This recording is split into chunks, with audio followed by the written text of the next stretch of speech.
It's always been a vexed question, how to deal with a business that's going broke. Do we bring in the administrators and liquidate the assets, or do we try to trade out of insolvency? It's a question which is all the more urgent because economic conditions in Australia are such that there's a real risk of more and more companies, both big and small, going bust. To find a way forward, Finsia brought together experts from banking and professional services as the first in a series of roundtables we're holding this year. Getting realistic about the situation they find themselves in and trying to navigate a way through that. Their brief was to bring forward alternative points of view based on their experience in credit and asset structuring, as well as the legal issues which confront directors, and to bring forward ideas which have been shown to work in other parts of the world. I've worked in places with really good tried and tested insolvency regimes and some places with none.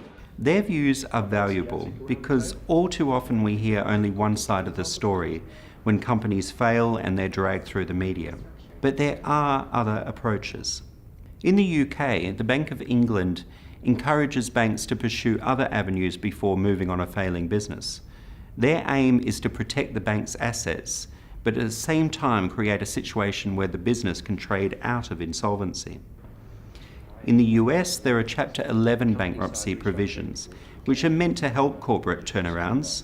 However, these are seen as unworkable in Australia because they're considered too costly, too complex, and they place the courts front and centre of sorting out a failing business.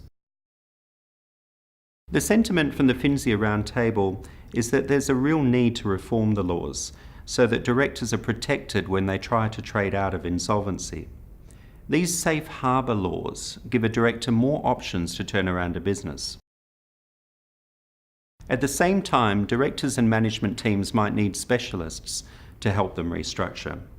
One immediate answer might be the appointment of a chief restructuring officer who becomes an independent member of the management team.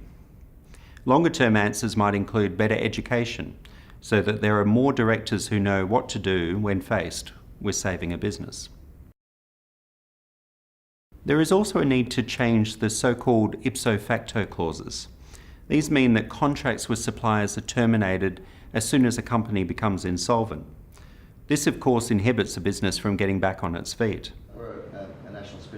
There is a pressure cooker environment in Australia now, with new demands for banks to reserve more capital and a poor outlook on the macroeconomic level.